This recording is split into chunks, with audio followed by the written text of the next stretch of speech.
पढ़ रहे थे आप अपनी क्लास में? क्या टॉपिक चल रहा था तुम्हारा? बलभद्र शाह, मुझे एक बार दिखाओ। ठीक है, आपने अभी तक जो वंश पढ़ रहे हो उसको परमार वंश कहते हैं हम। ठीक है, मध्यकाल में जब मिडिवल हिस्ट्री स्टार्ट हुई तो मध्यकालीन उत्तराखंड के इतिहास में गढ़वाल के चांदपुर गढ़ पर एक वंश स्थापित हुआ, जिसको हमने नाम दिया कि भाई इस वंश को हम क्या नाम से जानेंगे? परमार वंश उसे कहेंगे। ठीक है, और ये जो परमार वंश है उसकी लगभग कहानी कहते हैं 888 ईस्वी से लेकर 1804 तक। ठीक है, कि 888 ईस्वी के आसपास ये वंश शुरू हुआ। अब आप अभी तक की कहानियों को एक बार कनेक्ट करो, फिर देखो जरा। हाँ, क्या हमने कहा कि भाई पूरा का पूरा जो गढ़वाल और कुमाऊं है, वो गढ़वाल और कुमाऊं छोटे छोटे टुकड़ों में बटा हुआ था, है ना? कब? जब कत्यूरी कालखंड खत्म हुआ, कत्यूरी राजवंश के विघटन के बाद पूरा गढ़वाल और कुमाऊं छोटे छोटे टुकड़ों में बटा हुआ था। गढ़वाल में छोटे छोटे राज्य बने हुए थे। गढ़वाल में बनने वाले इन राज्यों को गढ़ कहते थे, गढ़। और गढ़ों की संख्या कितनी कहते हैं? 52। 52 गढ़ों में एक गढ़ हुआ चांदपुर गढ़। उस चांदपुर गढ़ पर आकर के कनकपाल नाम के एक राजा ने अपना खुद का वंश स्थापित किया, और बस उसका नाम क्या बोलते हैं? परमार वंश। तो गढ़वाल में परमार वंश जो है वो एक गढ़ पर स्थापित हुआ था, बस एक गढ़ था परमार वंशियों का, उसको नाम कहते हैं चांदपुर गढ़। फिर इसी चांदपुर गढ़ से फैलते जितने भी हमारे 52 गढ़ थे, उन सभी गढ़ों को एक दिन अजयपाल नाम के राजा ने जीत लिया। और जब अजयपाल ने सारे 52 गढ़ जीत लिए तो फिर वो 52 गढ़ों का एक गढ़ हो गया, मतलब एक राज्य बन गया। उसको क्या कहते हैं? उसको हम गढ़वाल राज्य कहते हैं। तो गढ़वाल राज्य वास्तव में बनाया किसने था? अजयपाल। फिर आपने देखा अजयपाल के बाद कई सारे राजा उस पर शासन करने आए। कल्याण शाह, बलभद्र शाह आप पढ़ रहे थे ना। सहजपाल एक राजा हुआ, और सहजपाल के बाद गढ़वाल की गद्दी पर जो शासक बैठा उसका नाम बलभद्र शाह हुआ। मेरे ख्याल से लास्ट लेक्चर में आप राजनीतिक स्थितियां समझे, फिर भी समझ लो। हमारे राज्य के ठीक उत्तर दिशा में जो आज का तिब्बत है, इस राज्य को दापा या भूट कहा जाता था, और यहाँ का भी अपना खुद का एक राजा होता था, दापा या फिर भूट का राजा। राइट साइड में ये वाला जो टुकड़ा है ये कुमाऊं राज्य था, यहाँ पर चंद वंश के राजा राज करते।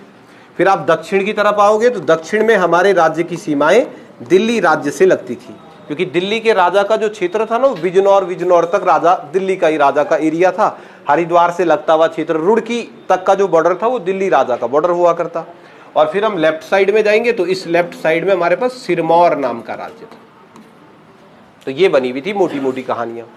यहाँ दापा, इधर सिरमौर, इधर दिल्ली, इधर कुमाऊं, अलग अलग राज्य बने हुए। और गढ़वाल का राजा किसको बनाया तुमने?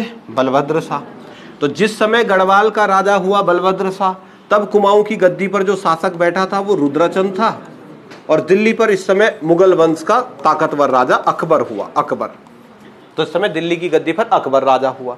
लास्ट कहानी आपने क्या करी कि बलभद्र शाह ने राजा बनते ही पहला काम क्या किया? दिल्ली राज्य के साथ अपने रिश्ते सुधारे, अच्छे रिलेशन बनाए।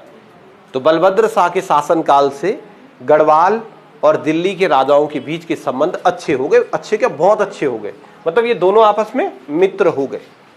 फिर आपने कहानी पढ़ी थी, इसी रुद्रचंद ने भी अकबर के साथ रिलेशन सुधारे। तो अकबर के संबंध चंद वंश के साथ भी बहुत बेहतरीन रहे, और अकबर के संबंध परमार वंश के साथ भी बहुत अच्छे रहे। और वो दोनों क्रेडिट हम इन राजाओं को देंगे, इनके द्वारा ये सारा का सारा काम किया गया। ये बात हो गई थी। तो चलो, अकबर का तो कोई इंटरफेयर दिखेगा नहीं। वो हमने कहा था कि भाई गढ़वाल के राजा दिल्ली दरबार में राजदूत भेजते थे, दिल्ली दरबार के साथ उनके कनेक्शन बहुत बढ़िया थे, तो इसमें तो दिक्कत नहीं है। चंद वंश के साथ भी अकबर के बहुत अच्छे संबंध थे। गढ़वाल में पहले होते थे 52 गढ़। 52 गढ़ों को एक किसने किया? अजयपाल। ऐसे ही जो कुमाऊं था उसमें गढ़ नहीं होते थे, पर छोटे छोटे राज्य थे, कम से कम 10 से 15। तो कुमाऊं के छोटे छोटे राज्यों को एक करने का काम किया रुद्रचंद ने। जैसे गढ़वाल का एकीकरण किसने किया? अजयपाल ने। वैसे ही कुमाऊं का एकीकरण करने का कार्य रुद्रचंद नाम के राजा के द्वारा किया गया। अब रुद्रचंद जिस समय कुमाऊं का एकीकरण कर रहा था, सारे कुमाऊं को जिस समय वो जीत रहा था, उसी समय रुद्रचंद कुमाऊं का एकीकरण करते करते इस राज्य में पहुंचा। यहां ये राज्य कौन सा था? तो ये आज का बागेश्वर है, जिसको कत्यूर घाटी कहते थे। और इस बागेश्वर या कत्यूर घाटी का जो राजा था उसका नाम सुकाल देव हुआ। सुकाल देव। तो क्या मेरे पास कहानी बनी? मेरे पास कहानी ये बनी कि जो कुमाऊं का शासक था रुद्रचंद, कुमाऊं के राजा रुद्रचंद जिस समय कुमाऊं का एकीकरण कर रहे थे, एकीकरण मतलब सारे राज्यों को धीरे धीरे करके एक कर रहे थे, तो कुमाऊं एकीकरण के समय राजा रुद्रचंद ने कत्यूर घाटी के राजा, कत्यूर घाटी का राजा कौन था? सुकाल देव। कत्यूर घाटी के राजा सुकाल देव पर आक्रमण किया। जब इन्होंने सुकाल देव पर आक्रमण किया तो सुकाल देव अपनी मदद मांगने के लिए गढ़वाल के राजा बलभद्र शाह के पास पहुंचा। इस समय गढ़वाल का राजा कौन था? बलभद्र शाह। तो गढ़वाल के राजा बलभद्र शाह ने कत्यूर घाटी के राजा सुकाल देव को जब मदद करी कि टेंशन मत लो, हम तुम्हारे साथ हैं, तो ऐसे में कुमाऊं का राजा रुद्रचंद जो है वो फिर गुस्सा आ गया उसको, है ना। हाँ। अच्छा, साउंड कम हो रही है, पिच नहीं सुना रहे, चलो ठीक है। आगे वाले सुन रहे? ठीक है। तो आपके पास क्या बना? रुद्रचंद जिस समय कुमाऊं का एकीकरण कर रहे थे, कुमाऊं एकीकरण के समय कत्यूर घाटी का राजा सुकाल देव, और जैसे ही रुद्रचंद ने सुकाल देव पर आक्रमण किया तो सुकाल देव मदद मांगने के लिए किसके पास पहुंचे? ठीक है। इस बात से रुद्रचंद को आया गुस्सा, और रुद्रचंद ने उसने ये डिसाइड किया कि सुकाल देव को तो बाद में देखेंगे, पहले उसने सीधा किस पर अटैक कर दिया? बलभद्र शाह। और तब गढ़वाल और कुमाऊं के राजाओं के बीच पहली बड़ी लड़ाई हुई। बड़ी लड़ाई मानते इसको। 1591 ईस्वी में कुमाऊं के जो राजा थे रुद्रचंद, इन्होंने किस पे अटैक कर दिया? बलभद्र शाह पर। और एक युद्ध होता है, शायद ये परमार और गढ़वाल वंश के राजाओं के बीच पहला बड़ा ऐतिहासिक युद्ध माना जाता है। इस युद्ध को क्या बोलते हैं? इसको बोलते हैं ग्वालदम का युद्ध। ग्वालदम चमोली में एक जगह का नाम है, और ग्वालदम नाम के स्थान पर 1591 में दो राजाओं के बीच का, यानी गढ़वाल कुमाऊं के राजाओं के बीच का युद्ध हुआ। उसे ग्वालदम युद्ध कहते हैं। किस किस के बीच हुआ? तो मैं यहाँ लिख देता हूँ। ग्वालदम युद्ध जो है वो रुद्रचंद और बलभद्र शाह के बीच हुआ। रुद्रचंद और बलभद्र शाह के बीच में ये एक युद्ध हुआ, इसको बोलते हैं ग्वालदम का युद्ध। भाई ग्वालदम का युद्ध जीता कौन? तो फिर आंसर होगा बलभद्र शाह। कुमाऊं का राजा जो है वो ग्वालदम में होने वाली इस लड़ाई को हार गया। 1591 में कुमाऊं के राजा रुद्रचंद ने गढ़वाल के राजा बलभद्र शाह पर जब अटैक किया तो इस लड़ाई में कुमाऊं का शासक बलभद्र शाह पराजित हो गया। और पिछली कहानी में क्या कहा था आपने? ये बड़ी शर्म वाली बात हो गई कुमाऊं के राजा के लिए। कुमाऊं के राजा को कुमाऊं के लोगों ने अस्वीकार कर दिया। उन्होंने कहा ऐसे कैसे? उससे नहीं हारना था ना, जैसे पाकिस्तान से हारते हम तो कितना बुरा लगता ना। बाकी किसी से भी हार जाओ क्या दिक्कत है? पाकिस्तान से मैच हार जाए तो, ये भारत पाकिस्तान है आपस में, उस समय ये दोनों की स्थिति वैसे ही है। तो कुमाऊं के लोगों ने कहा ऐसे कैसे भाई, उनसे कैसे हार गए आप? खूब परेशान किया। बलभद्र शाह पर जब खूब प्रेशर हुआ तो बलभद्र शाह 1592 में, मैंने कहा, फिर से आया था अटैक करने। पर जब 1592 में बलभद्र शाह पर आक्रमण करने आया रुद्रचंद, तो तब तक बलभद्र शाह की मृत्यु हो गई थी। तो बलभद्र शाह की मृत्यु हुई और बलभद्र शाह का लड़का जो 18-19 साल का था, मानसा, वो राजा हो गया था। तो फिर बलभद्र शाह ने कहा तुमसे क्या लड़ना ना, इतना सा है छोटा सा बच्चा, बोला तेरे से नहीं लड़ेंगे, मेरा बेटा आएगा तेरे साथ युद्ध करने, मैं नहीं युद्ध कर रहा। और वापिस चले गया। जब वापिस गया तो कुमाऊं के लोग इस चीज पे भी हंसे। उन्होंने कहा अच्छा झूठ बोल रहा है ना। उसने कहा कि यार 18 साल का था इसलिए मैंने युद्ध नहीं किया उस पर। तो उसने कहा अच्छा झूठ बोल रहा भाई, उसने भी पीटा होगा तेरे को। तो अब रुद्रचंद अपनी ताकत दिखाने के लिए कुछ नहीं किया, उसने इसको मारा। फिर किसको? सुकाल देव। रुद्रचंद ने फिर कहीं तो अपनी पावर दिखानी थी, तो उसने सुकाल देव को फिर मार दिया ताकि लोग ये समझे कि मतलब कुछ तो किया इसने। पर कुमाऊं के लोगों ने कहा सुकाल देव को मार, ककाल देव को मार, गढ़वाल का बताओ, गढ़वाल जीते या हारे? तो गढ़वाल तो वो हार ही गए थे। तो 91 में पहला युद्ध हुआ, ग्वालदम युद्ध कहते हैं उसे, उसमें बलभद्र शाह जीत गया था। और 1592 में फिर एक लड़ाई हुई, उसको बोलते हैं बैजनाथ का युद्ध। 1592 फिर एक लड़ाई हुई, उसको बोलते हैं बैजनाथ का युद्ध। ये वाली लड़ाई जो है वो रुद्रचंद और सुकाल देव के बीच हुई, और इसमें रुद्रचंद जीत गया था। रुद्रचंद इस युद्ध को जीत गया था। 91 में ग्वालदम नाम जो चमोली है, चमोली के ग्वालदम में एक लड़ाई हुई, उस लड़ाई में गढ़वाल का राजा बलभद्र शाह युद्ध को जीत गया। और 1592 में फिर दूसरी लड़ाई हुई, उसको बोलते हैं बैजनाथ। बैजनाथ बेसिकली किसको बोलते हैं? बागेश्वर को। तो बागेश्वर के बैजनाथ में लड़ाई हुई। उस लड़ाई में राजा रुद्रचंद जीत गया, उसमें सुकालदेव हार गया। लेकिन कोई प्रभाव नहीं पड़ा इस घटना से, कोई प्रभाव नहीं पड़ा। जब ये सब कुछ हुआ ना, कुमाऊं की जनता का क्लियर कहना था गढ़वाल के राजाओं के बारे में कुछ बताओ, यहाँ का छोड़ो, अब गढ़वाल को किसी भी तरीके से जीतो हारो ये सब कुछ करो। और इतने में जब ये सारी कहानी चल रही थी, उसी कालखंड में गढ़वाल का जो राजा था बलभद्र शाह, ये मर गया। बलभद्र शाह की मृत्यु हुई। बलभद्र शाह की जब मृत्यु हुई तो बलभद्र के स्थान पर गढ़वाल का राजा बना उसका बेटा कौन? मानसा। रुद्रचंद आया था मानसा पर भी अटैक करने, उसने उस पर भी आक्रमण किया, किंतु मानसा बहुत छोटा था, पुराने राजाओं की स्टैंडर्ड है। उसने कहा तो तेरे पापा के लेवल का हूं मैं, तेरे साथ कहां लड़ूंगा, तो नहीं लड़ा। रुद्रचंद मानसा से नहीं लड़ा। रुद्रचंद 1597 में मरा। 1597 में रुद्रचंद लास्ट स्टेज में उसकी मृत्यु हुई। और मृत्यु के समय रुद्रचंद, अच्छा रुद्रचंद की किस्मत भी थोड़ा खराब है, बाद में आप चंद्रवंश में पढ़ना। रुद्रचंद का एक लड़का हुआ जो राजा था, बड़ा बेटा होता था ना राजा, तो उसका जो बड़ा बेटा था उसका नाम था शक्ति। रुद्रचंद के बड़े लड़के का नाम शक्ति था, जन्म से अंधा था। तो रुद्रचंद का बड़ा बेटा था और जन्म से अंधा निकल गया। अब उसको कैसे बनाए राजा, अंधा आदमी को? लेकिन वो जन्म से अंधा था पर राज्य की चाह रखता था, बार बार अपने पापा को मैं बनूंगा बोला। तो उसके पापा ने कहा कहा जाएगा, अंधा आदमी ना, कैसे बनाएंगे उसको? तो एक बड़ा बेटा था शक्ति, गुसाई कहते हैं उसको, तो वो जन्म से अंधा था, उसको बना नहीं सकते थे। और एक छोटा बेटा था लक्ष्मीचंद, अब वो लक्ष्मी था, तो ऐसे ही था गौ आदमी, शरीफ आदमी, तो वो शरीफ प्रकार का व्यक्ति था, कैसे बनाए उसको? तो रुद्रचंद के सामने ये दिक्कत तो हमेशा रही कि हम राजा कैसे बनाए, पर क्या करते, कुछ नहीं से कुछ तो करना ही था। तो ये जो कुमाऊं का राजा हुआ रुद्रचंद, इसने अपनी मृत्यु के बाद कुमाऊं की राजगद्दी पर जिस राजा को बैठाया उसका नाम था लक्ष्मी, उसी का बेटा था, छोटा बेटा। दिल्ली की गद्दी पर वही लगभग अकबर का ही शासन है। और 1591 ईस्वी में बलभद्र शाह की जब मृत्यु हुई तो उसके बाद गढ़वाल की गद्दी पर कौन राजा बैठा? मानसा। बलभद्र शाह की मृत्यु के बाद गढ़वाल की गद्दी पर राजा कौन बैठा? मानसा। मानसा के बारे में कथा प्रचलित है कि ये 1591 ईस्वी से लेकर 1611 इस समय तक, इतने समय तक राजा हुआ परमारों का।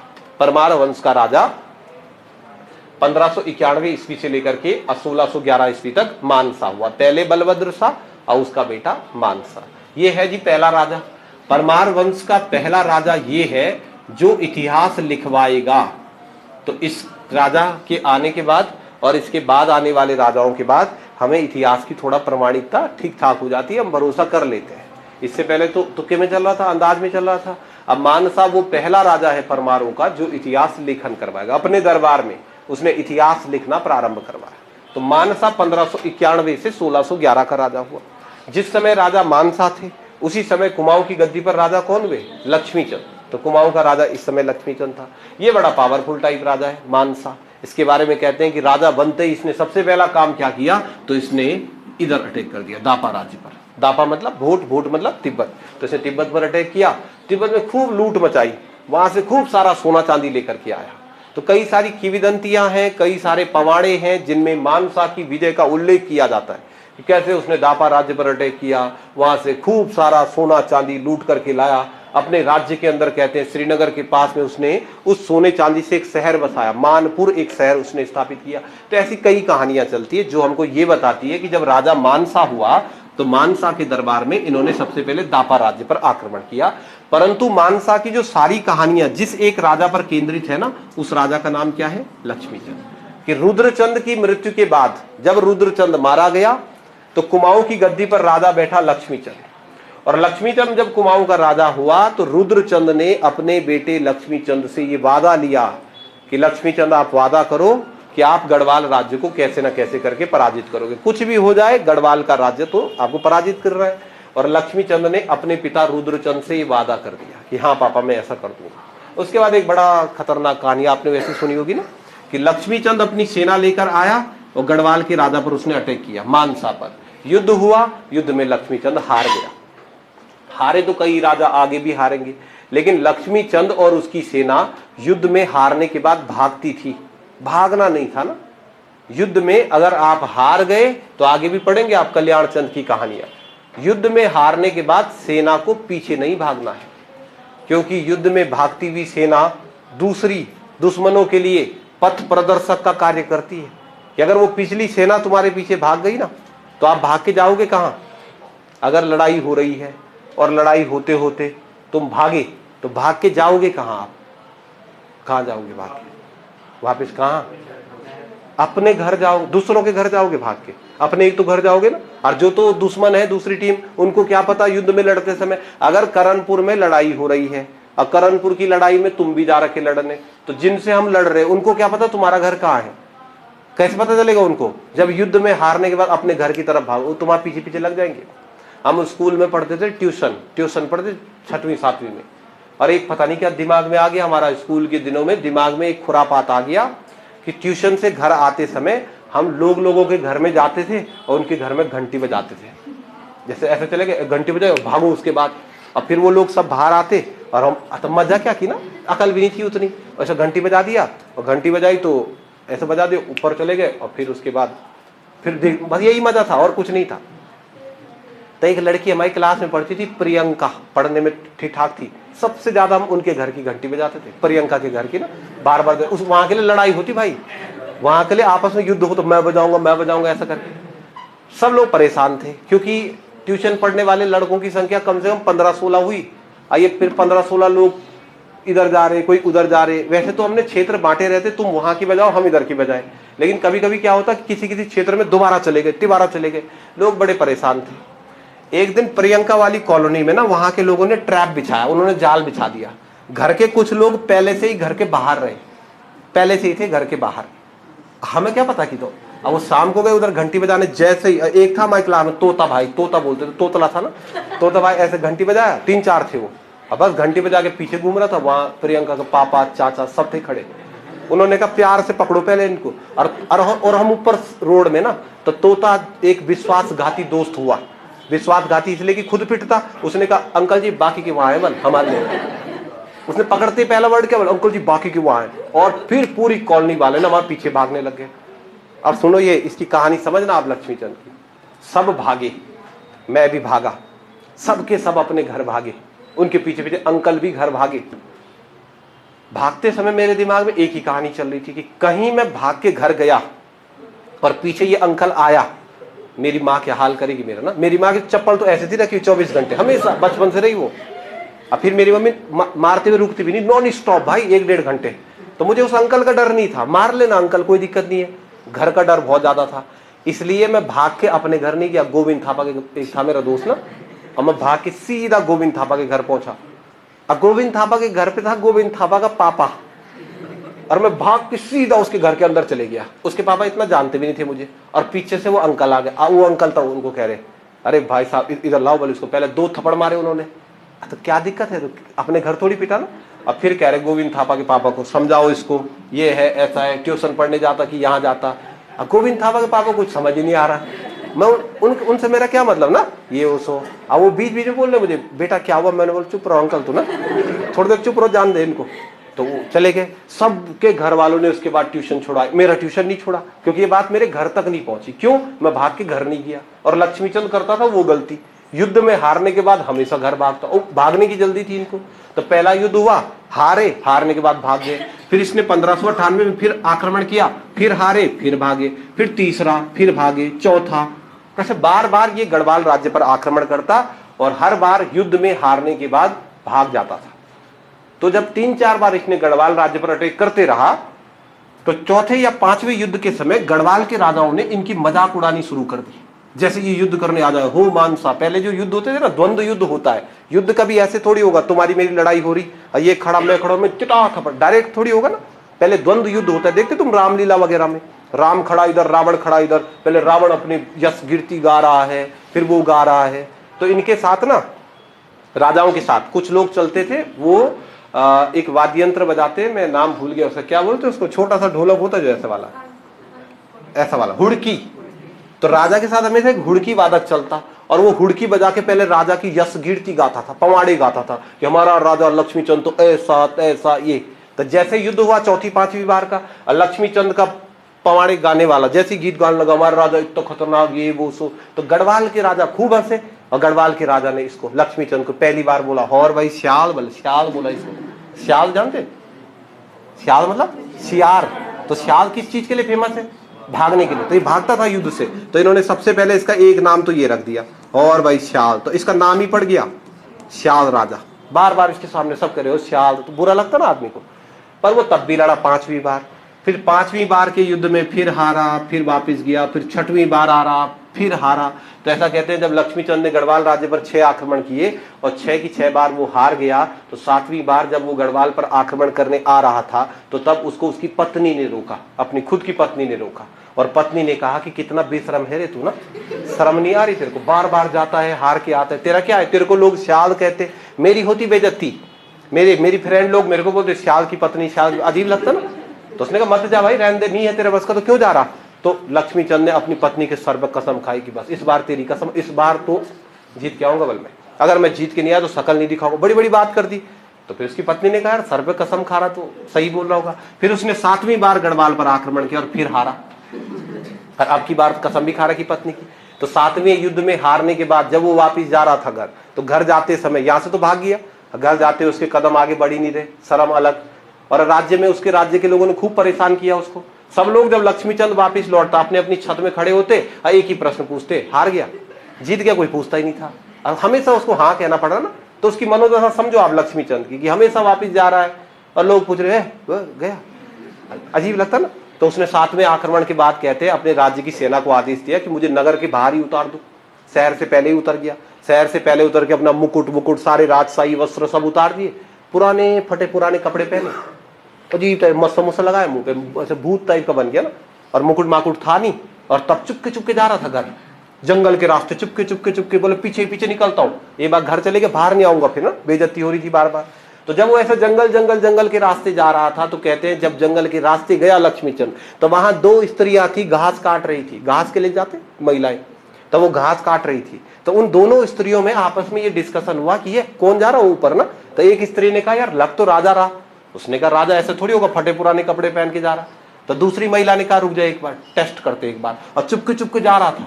एक महिला ने जोर से चिल्लाया लक्ष्मी ऐसे, और उसने कर दिया वहां ऐसे ही ना ट्राई करने के लिए कि बोले वो है कि नहीं है।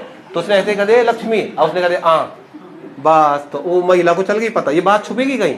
उन महिलाओं ने गांव गांव जाके बता दिया अपनी बातों में। जैसे कुमाऊं की जो लोक परंपरा है ना, उस लोक परंपरा में कुमाऊनी भाषा में वो गांव गांव जा करके ये बात बताने लग गए कि ये दीदी तेरे को पता कल क्या हुआ, हम काट रहे थे घास और राजा ऐसे जा रहा था, लुकी लुकी जा रहा था। लुकी लुकी बोले ना, लुकी लुकी मतलब क्या होता है? चुप चुप।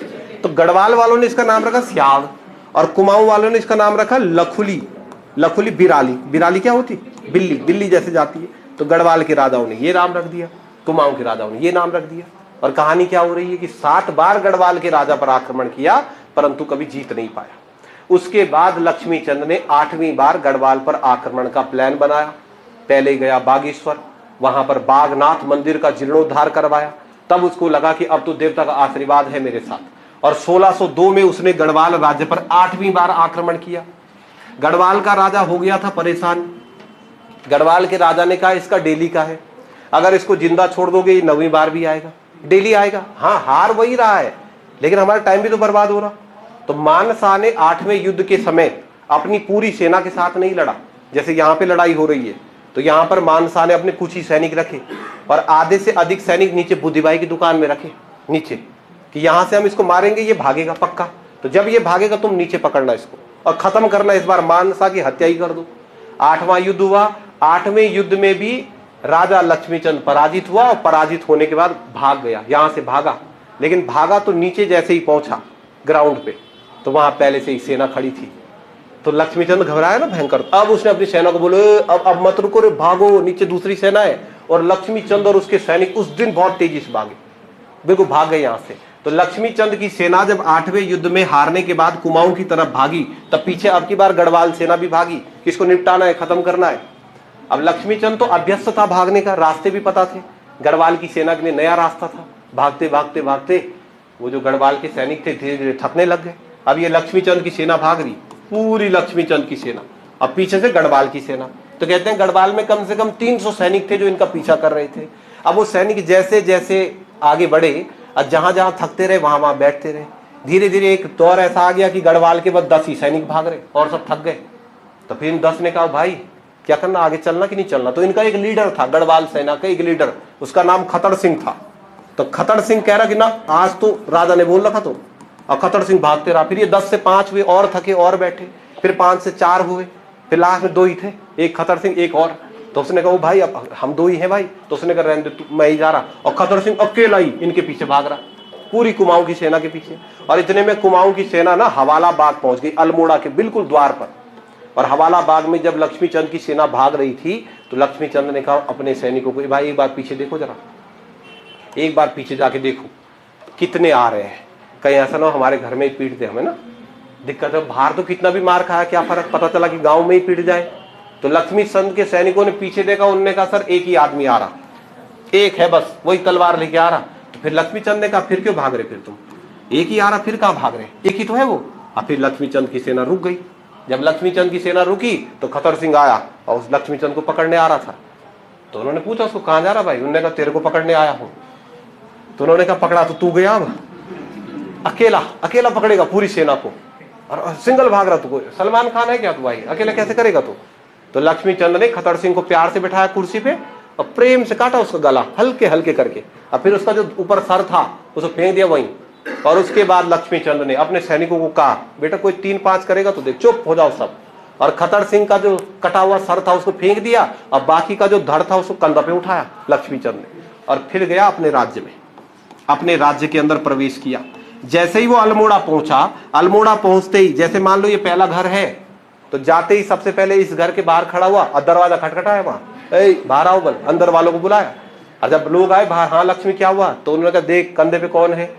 लोगों ने पूछा कौन, मान साहेब गढ़वाल का राजा, तुमने मेरे पे भरोसा नहीं करना था इसलिए पूरा ला गया इसको जूती। तो लोगों ने कहा लक्ष्मी जीत गया भाई ना, इतनी दिनों के बाद जीत गया। उसने कहा और क्या, पूरे शहर में ढिंडोरा फैलाया उसने, घर घर जाके बताया देखो गढ़वाल के राजा मानसा को मार चुका हूं मैं और तुमको दिखाने के लिए पूरा धड़ लाया हूं। तो कुमाऊं के लोगों ने जश्न मनाया कि कैसा भी हो अपना लक्ष्मी जीता तो ना, कैसा भी हो, कई बार हारा तो कम से कम एक बार तो जीता। फिर ये खबर अगले दिन फैली जब सैनिकों ने बताया कि मानसा तो मजे से राज कर रहा हो, ये तो खतर सिंह है बल। तो उन्होंने कहा खतर सिंह, कौन खतर सिंह, उन्होंने कहा था एक पागल जो पीछे पीछे लगा हुआ था, उसको मार दिया हमने। तो लोगों ने कहा चुप रहो, कोई नहीं बोलेगा, हाँ राज्य में कोई नहीं बोलेगा कि खतर सिंह मारा गया, इस 9वीं बार जाएगा। फिर तो सबने ताली बजाई, बहुत बढ़िया राजा मानसा को आपने मारा, बहुत बढ़िया। सब इसके यश गाने लगे, सब इसकी यश कीर्ति गाते थे, हे राजा लक्ष्मीचंद कितना भयंकर है तूने गढ़वाल के राजा मानसा को मार दिया। तो कुमाऊं की लोक व्यवस्था में फिर एक नया त्योहार भी हुआ, खतड़वा एक त्योहार मनाते। शरद ऋतु में कुमाऊं के लोग आज भी खतर सिंह का पुतला बना करके, पराल का पुतला बनाते हैं और उसको उठा के उसको जला के पूरे शहर भर में उसका जश्न मनाते हैं। क्यों ये त्योहार मनाया जाता है, कई वर्षों की पराजय के बाद एक छोटी सी जीत हुई, इसलिए उन्होंने एक पर्व मनाना स्टार्ट कर दिया। तो लक्ष्मीचंद की खूब कहानियां जुड़ी है मानसा के साथ। तो मानसा प्रतापी राजा था, मरा नहीं, वो मरा कौन था, खतर सिंह। 1591 1611 कुछ 2-4 पॉइंट इसमें डाल दो, मानसा ने क्या क्या किया तो इसके बारे में बेसिक बातें लिख देते हैं। सबसे पहले मानसा ने पहला काम क्या किया, दापा राज्य पर आक्रमण किया। मानसा ने सर्वप्रथम दापा राज्य पर आक्रमण किया। ठीक, दापा राज्य पर आक्रमण करने के बाद वहां से खूब सारी धन संपदा लूट के लाया था। जो भी धन संपदा वहां से लूट के लाया उससे मानसा ने मानपुर नामक शहर स्थापित किया। श्रीनगर के पास में उसने एक छोटा सा शहर बसाया, उस शहर का नाम रखा गया मानपुर। मानसा ने सर्वप्रथम दापा राज्य पर आक्रमण किया। दापा राज्य पर आक्रमण करने के बाद मानसा ने मानपुर नामक नगर स्थापित किया श्रीनगर के पास में। 2, ठीक। तीसरी बात, मानसा के शासनकाल में लक्ष्मीचंद ने गढ़वाल पर 7 बार असफल आक्रमण किया। ठीक है, 7 बार असफल, मतलब वो बार बार हार जाता था। लक्ष्मीचंद के बारे में 2 बातें मैं यहां लिख दे रहा हूं। कुमाऊं के राजा लक्ष्मीचंद को सियार राजा, सियाल, और क्या कहते हैं, लखुली बिराली। इस राजा को, किस चंद राजा को लखुली बिराली तथा सियार राजा के नाम से जानते, तो लक्ष्मीचंद। बिराली इसलिए क्योंकि चुप चुप के जा रहा था, स्याज इसलिए क्योंकि युद्ध के बाद भाग जाता था। तो जब मानसा राजा हुआ तो राजा होने के बाद उसने सबसे पहले दापा राज्य पर अटैक किया, वहां से खूब सारे सोना चांदी लेकर के आया, एक नया नगर उसने बसाया, मानपुर उसका नाम रखा। और लक्ष्मी चंद ने इसके शासनकाल में 7 बार गढ़वाल राज्य पर आक्रमण किया। लक्ष्मी चंद ने 7 असफल आक्रमण। तो दापा राज्य पर अटैक, मानपुर नगर की स्थापना, लक्ष्मी चंद ने 7 बार असफल आक्रमण किया। सियार राजा और लखुली बिराली, ये इसके लिए प्रयुक्त कॉमन से नाम है, इसको इन नामों से बोला जाता है। ठीक है, चलो राजा का नाम क्या है? मानसा। इसके अलावा मानसा के शासनकाल में कुछ और घटनाएं हैं, कुछ और बातें हैं जो मैं यहां पर लिख देता हूं। मानसा जो गढ़वाल का राजा हुआ, इसका एक राजकवि था, इसके राजकवि का नाम था भरत। राजकवि का नाम था भरत। भरत नहीं बल्कि आप इसका नाम लिखना क्या?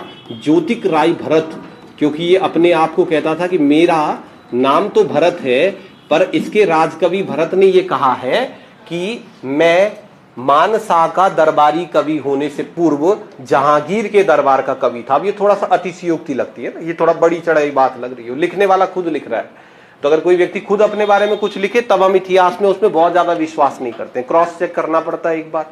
तेरा क्या है, तू तो कुछ भी लिख देगा। तो कह रहा मैं जहांगीर के दरबार में था और जहांगीर ने मुझे ज्योतिक राय की उपाधि दी थी और अब मैं गढ़वाल के राजा के दरबार में हूं। तो ये बात थोड़ा जमती नहीं है, अच्छी नहीं लगती ना कि पहले आप इतने बड़े राजा के दरबार में, फिर श्रीनगर के दरबार में आ गए। परंतु फिर भी कभी कभार प्रश्न बन जाता है कि निम्न में से परमार वंश के किस राजकवि ने ज्योतिक राय की उपाधि धारण करी थी, या फिर जहांगीर ने किसको ज्योतिक राय की उपाधि दी थी। तो इसी भरत के बारे में कहते हैं कि इसके पास ज्योतिक राय की उपाधि हुआ करती थी। तो राजकवि भरत था, किसका? मानसा का। मानसा के राजकवि का नाम था भरत, और मानसा के कहने पर इसी राजकवि भरत ने एक पुस्तक की रचना करी थी जिसे कहते हैं मानोदय काव्य। और ये पहली किताब है जो परमार वंश के बारे में जानकारी देती है। तो ब्रैकेट में नीचे से लिख देना, परमार वंश का प्रथम ऐतिहासिक ग्रंथ मानोदय काव्य।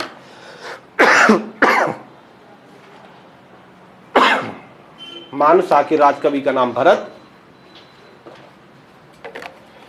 मानसा के राजकवि हुए भरत, और मानसा के राजकवि भरत के द्वारा मानोदय काव्य की रचना करी गई। और मानोदय काव्य जो है वह परमार वंश का प्रथम ऐतिहासिक ग्रंथ है। परमार वंश का प्रथम ऐतिहासिक ग्रंथ, जो परमारों के बारे में जानकारी देने वाला पहला किताब, उसको कहते हैं मानोदय काव्य। ठीक है, मानसा दापा राज्य पर अटैक करना ट्रेंड हो जाएगा। इसके बाद जितने राजा आएंगे वो दापा पर जरूर अटैक करेंगे। दापा राज्य पर आक्रमण, मानपुर नगर की स्थापना, लक्ष्मी चंद ने इसके शासनकाल में 7 बार असफल आक्रमण किए। गढ़वाल राजा हमेशा जीत गया था। इसके बाद इसका एक राजकवि हुआ जिसका नाम था भरत, और उसने किताब की रचना करी, उसका नाम क्या था? मानोदय काव्य। अब आप मानसा का टाइम पीरियड देखो, जब मानसा राजा बन रहा है तब तो दिल्ली की गद्दी पर अकबर रहा होगा 1591, लेकिन बाद में आप देखो 1608, 1609, 1610, 11, 1605 के बाद, तब तक अकबर की डेथ हो गई थी। और अकबर की डेथ हो गई थी तो दिल्ली का राजा बन गया था कौन? जहांगीर। और आप पढ़ते हैं कि 1608 में जहांगीर के दरबार में एक अंग्रेज आया था, हॉकिंस। हॉकिंस नाम का अंग्रेज जब 1608 में जहांगीर के दरबार में उपस्थित हुआ, वो व्यापारिक अधिकार मांग रहा था ना, भारत में व्यापार करने का अधिकार। तो जब व्यापार का अधिकार मांगने के लिए हॉकिंस जहांगीर के दरबार में आया, तो हॉकिंस के साथ एक यूरोपीय यात्री जिसका नाम था विलियम फिंच, वो विलियम फिंच भी जहांगीर के दरबार में पेश हुआ था। अब क्या हुआ कि मानोदय काव्य नाम की किताब लिखी किसने? भरत ने। लिखवाई किसने? इस किताब में लिखी हुई कुछ बातें ऐसी हैं जिन पर विश्वास करना थोड़ा कठिन रहा। जैसे इस किताब में लिखी हुई पहली बात कि परमार वंश के राजा सोने के सिंहासन में बैठते हैं। थोड़ा सा ऐसा रहा कि मतलब अकबर भी नहीं बैठता सोने के सिंहासन में, एक बात। दूसरा कि मानोदय काव्य में मानसा ने लिखवा दिया कि हम हैं परमार वंशी राजा, सोने के बर्तन में खाना खाते। तो ये तो नहीं है बड़ी बात, पर जिसमें एक बार खाते दोबारा नहीं खाते। बोले अब ये अति हो रहा ना, तुम खाते उसमें दोबारा, जिसमें एक बार खाते, रोज खा रहे तो धुल रहे उसी को खा रहे। तो ये कह रहा, ये लिखवा रहे मानोदय काव्य में कि हमारे राजा मानसा, बोलाना बद्रीश कहते हैं परमार वंश के राजाओं को, बोलाना बद्रीश श्री मानसा महाराज, और सोने के बर्तन में खाना खाते, और जिसमें एक बार खाते उसमें दोबारा नहीं खाते। अब ये अति हो गई ना यार, ये तो अति बात है। जिसमें एक बार खाते उसको क्या करते फिर उसके बाद उसे ऐसे चला देते, बोले नीचे ऐसे खाए खाना, बर्तन धुलने की टेंशन ही खत्म, खाया सीधा ऐसे नीचे फेंक दिया। नीचे रहना था बैठा हुआ कैच पकड़ने ना, करोड़पति तो तुम वैसे ही बन जाते। इतना सोना कहाँ भाई, आज के समय तो सोना दिखता भी नहीं है। गढ़वाल में, वो भी हिमालयन रीजन में जहां सोने की एक भी खान नहीं है, वहां के लिए ये जो कहानियां चल रही थी, इन कहानियों से ऐसा प्रतीत होता है कि ये भैया राजा अटपटांग लिखवा रहा है।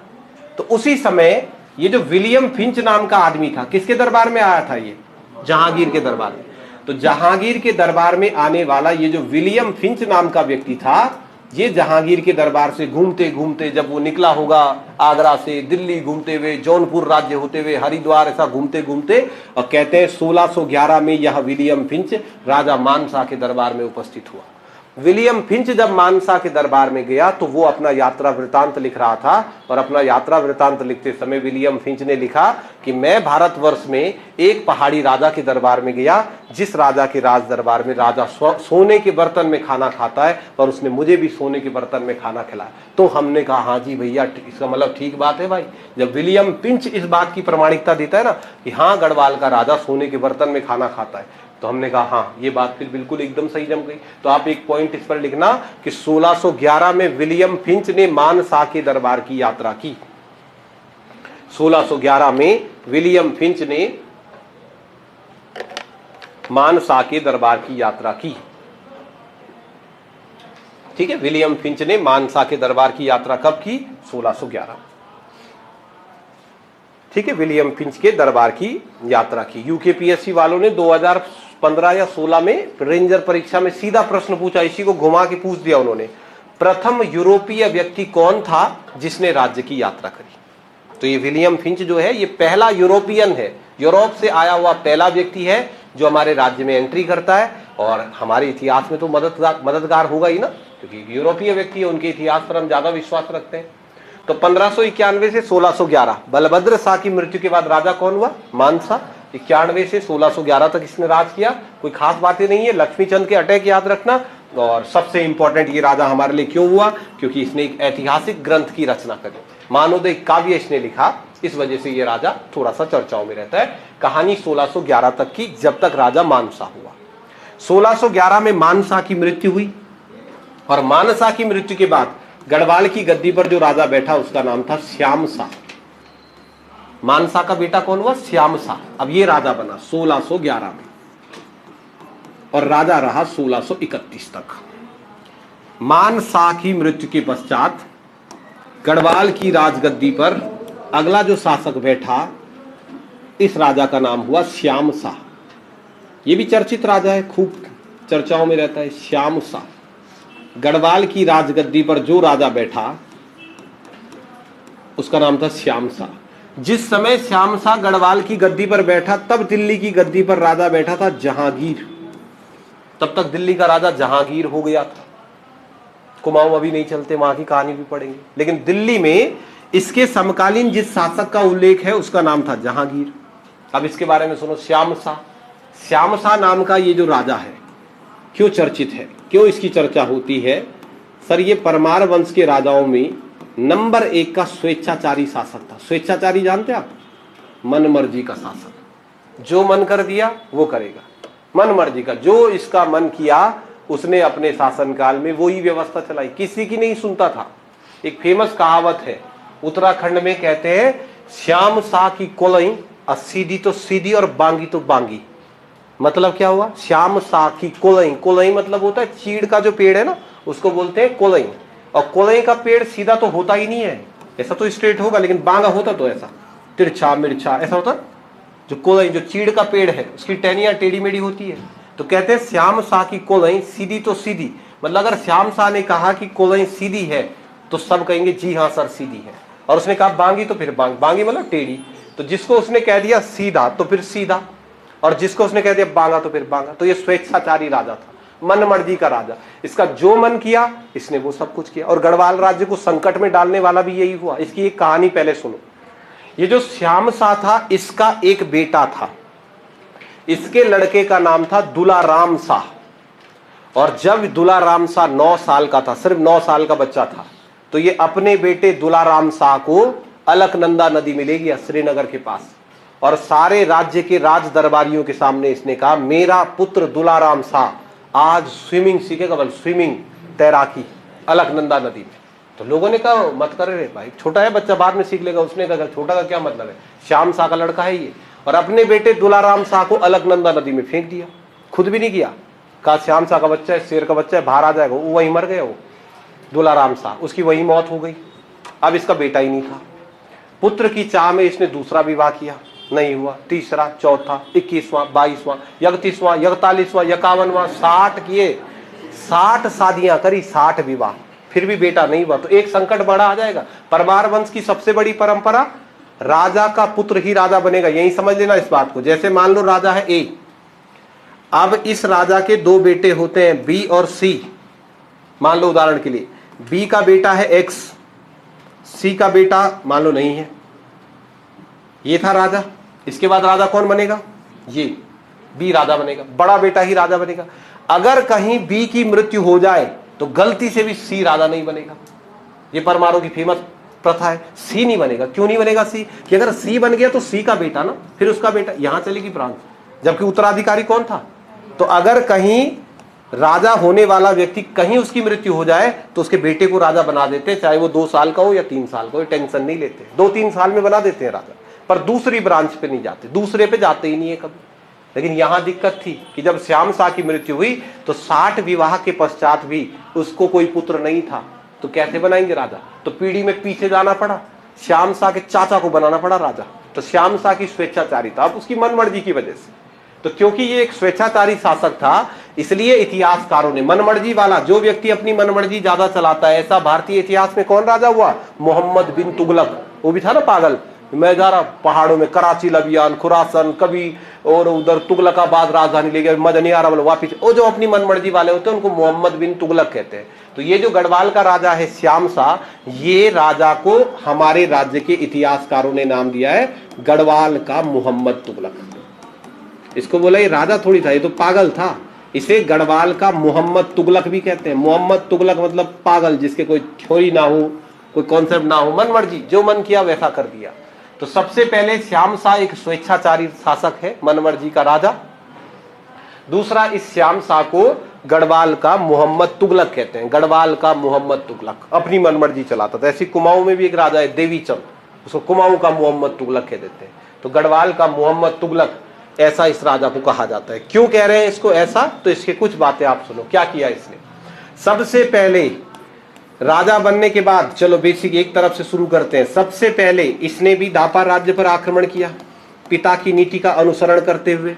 राजा बनते ही इसने भी दापा राज्य पर अटैक किया। दापा का एक राजा था काकवा मोर, उसने काकवा मोर नाम के राजा को हराया। वो सेम चला, जैसे चल रहा था वैसे का वैसे ही। तो दापा राज्य पर आक्रमण किया। दापा राज्य से जब वापिस लौटा तो 1621 में जहांगीर के दरबार में गया, जहांगीर के दरबार में उपस्थित हुआ। कहां, आगरा। वो सुनो क्या किया इसने। 1621 में अपने राज दरबारियों को कहा कि चलो दिल्ली, और यहां से गढ़वाल से खूब सारी धन संपदा लेकर के, सोना चांदी। दिल्ली के राजा बड़े शौकीन थे कस्तूरी मृग के, तो जब भी हमारे राज्य का कोई राजा दिल्ली जाएगा तो कस्तूरी मृग जरूर ले जाएगा। दिल्ली में तो चिकन मटन ही था, कस्तूरी मृग तो यही मिलता, तो ले जाते 2-3 रान काट के, ये ले पूरी रान दे दिया उसको, ले लेग पीस खाते रहे आराम से। तो 1621 में ये जहांगीर के दरबार में उपस्थित हुआ। कैसे, खूब सारी धन संपदा के साथ श्रीनगर से गया, राजा जहांगीर के दरबार में गया। दरबार में कैसे गया, जैसे मान लो यहां बैठा है जहांगीर, तो इसके दरबार के बाहर खड़ा हुआ और वहां से मैसेज भिजवाया कि श्रीनगर के राजा श्याम शाह, और इनके गढ़वाल और मुगल वंश के अच्छे संबंध थे, तो बोला कि श्रीनगर का राजा आपसे मिलने आया है। तो जहांगीर ने राज दरबारियों को कहा उनको सम्मान के साथ अंदर बुलाओ। तो इसने कहा, श्याम शाह ने, अंदर नहीं बुलाओ, तुम बाहर आओ। बल जहांगीर के लिए कहा तुम बाहर आओ, मैं श्रीनगर से मिलने आ गया तुझसे, और तू घर से बाहर नहीं आ पा रहा। तो जहांगीर ने कहा मतलब ऐसी बात नहीं है, पर यार कमरा तो ये है हमारा। उसने कहा नहीं, बरांडा में होगी मीटिंग। अब बरांडा में बैठा उसके साथ, जहांगीर के साथ। जहांगीर ने जहांगीरनामा में उल्लेख किया है कि मैं एक पागल पहाड़ी राजा से मिला, ऐसा लिखवा है उसने बाद में, कि एक पागल पहाड़ी राजा से मिला जो श्रीनगर से तो आ गया था, फिर मेरे राज दरबार अंदर कदम नहीं रखा। तो फिर जहांगीर ने कहा ठीक है, बाहरी बरामदा में बैठ गए। फिर उसने जहांगीर को सारी भेंट दी, कई सारी भेंट, जो लाया था सोना चांदी सब कुछ। जहांगीर ने धन्यवाद किया उसका, और जहांगीर ने जब धन्यवाद किया तो तब उसने खुद श्याम शाह ने कहा तू नहीं दे रहा बल मेरे को, डायरेक्ट बोला कि मैं तेरे लिए इतना सोना चांदी लाया, तू कुछ नहीं दे रहा मुझे। जहांगीर ने कहा यार दे रहा मतलब कि इतनी बेइज्जत आदमी कौन होता ना, कि खुद ही कह रहा कि तू नहीं दे रहा। उसने कहा दूंगा, मैं भी दूंगा। तो फिर उसने जहांगीर से पूछा क्या देगा, क्या देगा? तो उसने कहा देंगे भाई, भेंट देंगे आपको सोना चांदी। तो इसने कहा सोना चांदी की कमी है हमारे पास, हम तो बेटा सोने के बर्तन में खाते और दोबारा भी नहीं खाते। तो जहांगीर ने कहा फिर बताओ क्या चाहिए, आप खुद से ही मांगो। तो इसने कहा अपना घोड़ा दे दे बोल मेरे को, बताओ आप भारत मोदी जी, उस जमाने का मोदी जी है ये, क्या मांग रहा है उससे, घोड़ा दे दो आपको। तो जहांगीर ने कहा तुम्हारे यहाँ नहीं होते घोड़े? उसने कहा होते पर तू दे रहा कि नहीं दे रहा। तभी तो जहांगीर ने कहा मैं एक पहाड़ी पागल राजा से मिला। तो उसने कहा ठीक है ले डालो, कितने घोड़े चाहिए? उसने कहा एक ही चाहिए और वो चाहिए जो तेरा है। तो जहांगीर ने उसको अपना घोड़ा दे दिया। अब फिर ये जिस घोड़े में गया था उसमें नहीं बैठा, जहांगीर के घोड़े में बैठ गया और थोड़ा सा गया आगे, अब फिर आया वापिस, भाई एक हाथी भी दे बल। एक हाथी भी लाया उससे, अरे पटांग ना, क्या नाम लिखा है इसका देखो, गढ़वाल का मोहम्मद तुगलक। तो एक हाथी भी लाया, एक घोड़ा लाया, एक हाथी और एक घोड़ा, यहां से खूब संपदा लेकर के गया। अब वहां से एक हाथी एक घोड़ा लाया, फिर पहुंचे वो कोटद्वार। कोटद्वार से जाना था श्रीनगर, तो घोड़ा तो चल जाएगा पर हाथी कैसे जाएगा? तो उसने अपने राज दरबार का बहुत ज्यादा राजस्व, करोड़ों रुपया खर्च कर दिया, इसको श्रीनगर लाओ बल, मेरे को हाथी चाहिए श्रीनगर। पहाड़ में कैसे चढ़ेगा हाथी?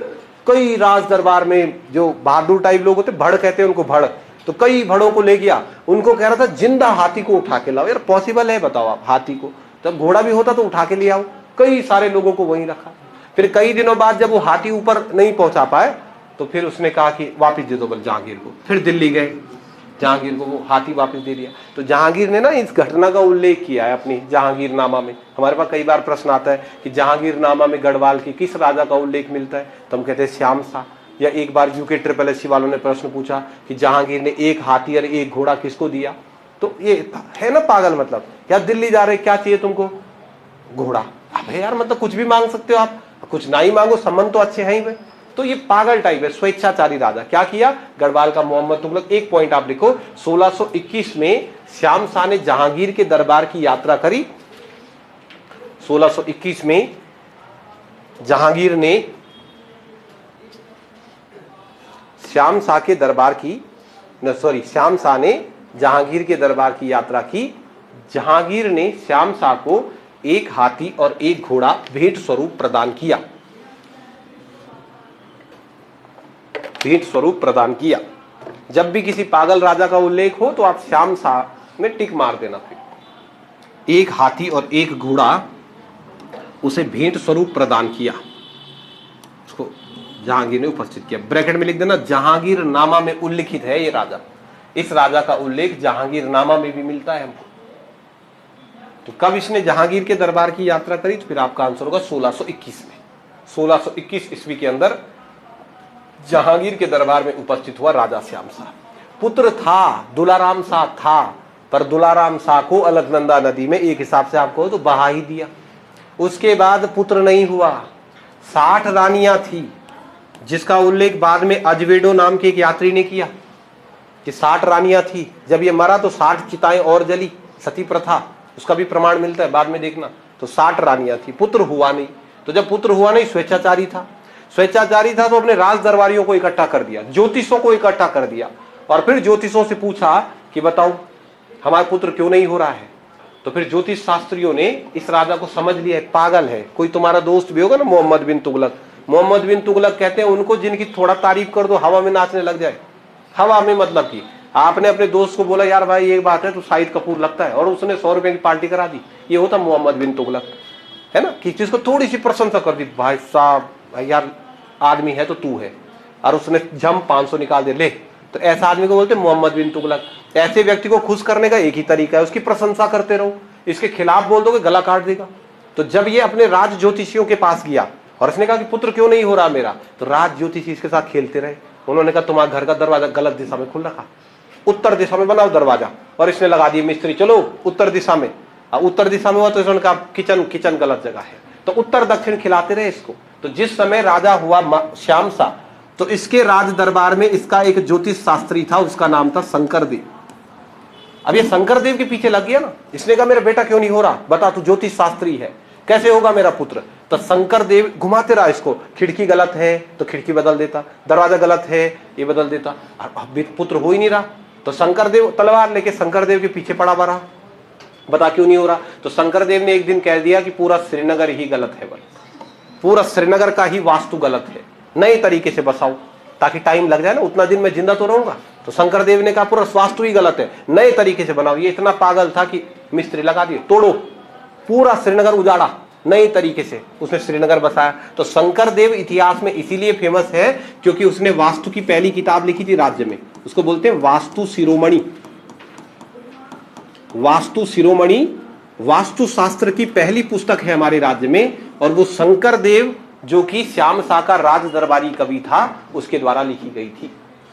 शंकरदेव के द्वारा वास्तु शिरोमणि नामक एक पुस्तक की रचना करी गई जो कि वास्तु शास्त्र का पहला ग्रंथ है, वास्तु शास्त्र पर लिखा हुआ पहला ग्रंथ जिसका नाम है वास्तु शिरोमणि, और उसके रचनाकार हुए शंकरदेव। ठीक है, शंकरदेव देखो क्या करेगा बेचारा ना, अपनी जान बचाने के लिए वो ऐसा घुमाते रहा। उसने कहा इधर का उधर बनाओ, पूरा शहर नया बनाओ, और श्याम शाह ने सांस नहीं ली जब तक श्रीनगर नए तरीके से नहीं बसा। फिर एक दिन श्रीनगर नए वास्तु के अनुसार बन भी गया जैसा जैसा वास्तु शिरोमणि में लिखा हुआ था। पुत्र तभी भी नहीं हुआ, तो तलवार लेके फिर से गया शंकरदेव के पास, बता भाई खर्चा भी करा दिया तूने ना, इतना पूरा शहर बसा दिया, पुत्र अभी भी नहीं हुआ। तो शंकरदेव ने कहा सर एक लास्ट उपाय बता रहा हूं, ये उपाय आप कर लो, अगर पुत्र ना हुआ तो मेरा गला काट देना आप, ये बिल्कुल तंत्र मंत्र वाला उपाय है। उसने कहा आप एक बगीचा लगाओ, एक बगीचा अपने घर के दरबार में, अपने घर के आंगन में आप एक बगीचा लगाओ। बगीचे में जो मैं कहूंगा वो आपको पौधा रोपना पड़ेगा। उस पौधे में जिस दिन फल आ गया उसी दिन आपके घर में बच्चे का जन्म होगा, और नहीं तो ये तलवार है अब मैं गला काट दूं। तो उसने कहा ठीक है फिर पक्का ना, अब मां कसम भी खा दी शंकरदेव ने। फिर उसने शंकरदेव ने इस श्याम शाह को कहा कि अपने घर के आंगन में आप बगीचा लगाओ। फिर इसने एक बगीचा लगाया। शंकरदेव ने कहा पूरे बगीचे में अखरोट के पेड़ लगाओ, अखोड़ होता अखरोट, अखरोट के पेड़ लगाओ। राजा ने अखरोट के पेड़ लगाए, सुबह उठते ही डेली उनको पानी देता था किसमें फल निकल आए। अखरोट में फल 20 साल बाद आता है, आम थोड़ी होगी, 20 साल बाद आता है। डेली जाता था शंकरदेव के पास कि कहाँ है बेटा, उसने कहा फल आया ना, तो नहीं आया। तो शंकरदेव ने तो अपनी, कितना पागल है ना, इसको इतना नहीं पता कि अखरोट का पौधा लगा रहा हूं क्या, तो ये पागल है मतलब मोहम्मद तुगलक। तो एक बगीचा इसने श्रीनगर में बसाया, लगाया, उसको बोलते हैं शाम शाही बाग। शाम शाही बाग, शाम शाही बाग श्रीनगर का एक फेमस बगीचा हुआ करता था। इसकी स्थापना भी श्याम शाह के द्वारा की गई। शाम शाही बाग श्रीनगर में उसकी स्थापना करी गई, शाम शाही बाग। ठीक है, शाम शाही बाग की स्थापना शंकरदेव ने करी है। और फिलहाल हमारे आसपास के क्षेत्रों में एक ऐसा देश है जिसकी अर्थव्यवस्था कई वर्षों से ठीक नहीं हो रही है, आपको देनी है प्रतिक्रिया। देश का नाम है पाकिस्तान। हाल है बहुत बुरे, है ना, पाकिस्तान वालों के हाल बहुत बुरे हो गए, वहां की अर्थव्यवस्था लगातार डाउन जा रही है। इस पर तुम्हारी प्रतिक्रिया क्या है? पाकिस्तान बर्बाद हो रहा है, तुम खुश हो कि दुखी? हो गया ना खत्म, खुश है ना। ऐसा भी कोई गया मेरे को दर्द हो रहा ना, हाँ, दुश्मन है तो दुश्मन राष्ट्र है ना, शत्रु राष्ट्र, तो अगर वो बर्बाद होगा तो हम खुश होंगे और बर्बाद हो जाते। तो ऐसे ही गढ़वाल और कुमाऊं दोनों थे शत्रु राष्ट्र। गढ़वाल का राजा था श्याम शाह, और इसी समय कुमाऊं बर्बादी की कगार पर था। कुमाऊं का राजा किसको बनाया था आपने? लक्ष्मी चंद। गढ़वाल वाले राजा का एक भी बेटा नहीं था, लक्ष्मी चंद के 21 थे, 21, उसके 21 पुत्र थे। लक्ष्मी चंद एक योग्य शासक नहीं था। उसकी मृत्यु होने के बाद उसके पहले बेटे को राजा बनाया गया, विजय चंद को। किसी ने उसके खाने में जहर मिला दिया और राजा बनने के 1 साल में ही उसकी मृत्यु हो गई। जब उसकी मृत्यु हुई तो दूसरे बेटे को राजा बनाया, दिलीप चंद, उसके भी खाने में किसी ने जहर मिला दिया, उसकी भी मृत्यु हो गई। कुमाऊं के अंदर लक्ष्मी चंद की मृत्यु के बाद जो भी चंद राजा बनता उसके खाने में पता नहीं कौन जहर मिला देता, षड्यंत्र रचा जाता। राज दरबार में षड्यंत्रकारी थे, वो खाने में जहर मिलाते। अब कुमाऊं का राजा कौन बनेगा? तो कुमाऊं में बड़ी अस्थिरता फैल गई। तो कुमाऊं का जो अगला राजा था त्रिमल चंद, ये कुमाऊं का राजा त्रिमल चंद, जब इसके राजा बनने का नंबर आया तो ये राजा नहीं बना। इसने कहा क्या भरोसा, राजा बना और पानी पिलाया चित्त, क्या पता जहर ना मिला दे। तो त्रिमल चंद सीधा भाग करके गढ़वाल की तरफ आया, और गढ़वाल में राजा था श्याम शाह। जब त्रिमल चंद राज्य के बॉर्डर पर आया तो बॉर्डर पर आकर के जब उसने सैनिकों को कहा सर मैं कुमाऊं से आया हूं, मतलब आज का एक साथ पाकिस्तान ना, सर मैं वहां से आया हूं, बहुत बुरा हाल है, ये है तह है, कई बात कही उसने। तो सैनिक बहुत खुश हुए, वेरी गुड, बहुत बहुत बढ़िया, 7 बार अटैक ना, हाँ और करो अटैक हम पे, बहुत बढ़िया। मैसेज पहुंचा है श्याम शाह तक, तो श्याम शाह ने कहा कि सम्मान के साथ लाओ बल उसको, और श्याम शाह ने इस त्रिमल चंद को अपने राज दरबार में आने दिया, यहीं रखा 1 साल तक। उसको कहा कोई दिक्कत नहीं, भाई है तू मेरा, दुश्मन देश का था। फिर त्रिमल चंद ने पूरी समस्या बताई, तो श्याम शाह अपनी सेना लेकर के गया कुमाऊं, और कुमाऊं में अपनी सेना लेकर के गया, और कुमाऊं में सारे षड्यंत्रकारियों को मारा, और सभी षड्यंत्रकारियों को मारने के बाद कुमाऊं की गद्दी पर किसको बैठा? इसका मतलब श्याम शाह ने जाने अनजाने एक बढ़िया काम कर दिया। क्या है वो बढ़िया काम? कि कुमाऊं के साथ वर्षों से चली आ रही दुश्मनी खत्म। अब दुश्मनी होगी कुमाऊं से? अब रहेगी दुश्मनी नहीं। कुमाऊं का जो राजा है ना त्रिमल चंद, उसे कुमाऊं का राजा गढ़वाल के राजा ने बना दिया। तो क्या अब गढ़वाल और कुमाऊं लड़ेंगे? नहीं। तो वर्षों से गढ़वाल और कुमाऊं के बीच चलने वाली जो दुश्मनी थी, उस दुश्मनी को भी किसने खत्म करवाया? श्याम शाह ने, क्योंकि उसने त्रिमल चंद की मदद कर दी। अब हमको आज तो ये बात अच्छी लगेगी, लेकिन उस समय के लोगों को ये पसंद नहीं आया, तब के लोगों को नहीं आया पसंद। जैसे आप मान के चलो कि पाकिस्तान पर कोई देश आक्रमण कर दे और हमारे देश की सेना पाकिस्तान को बचाने के लिए उस देश में जाए, तो आपको अच्छा लगेगा? नहीं ना, हम क्यों यार वहां जा रहे हैं? वही तो हो रहा है। कुमाऊं की स्थिति है खराब, और गढ़वाल वालों की सेना अब कुमाऊं के राज्य में जाकर के वहां लड़ाई झगड़ा कर रही। अब क्या करते? तो बोल दिया था इसने स्वेच्छाचारी का, चलो करना पड़ा वो सारा का सारा काम। फिर इसी राजा श्याम शाह के दरबार में जेसुइट दल के पादरियों का भी राज्य में आगमन शुरू हो गया। तो 2 इसकी कुछ कहानियां बची है। जैसे इसने त्रिमल चंद को कुमाऊं का राजा बनाया, जेसुइट दल इसके दरबार में आने लगा। लेकिन सबसे बड़ी समस्या कि इसके बाद राजा कौन बनेगा, वो है बड़ी दिक्कत, क्योंकि इसका तो कोई बेटा ही नहीं है। तो आपको पीढ़ी में पीछे जाना पड़ा, महिपत शाह जो इसका चाचा था उसको राजा बनाना पड़ा। तो कल की क्लास में करते हैं, आज आप श्याम शाह तक की टॉपिक कर दो। चलो।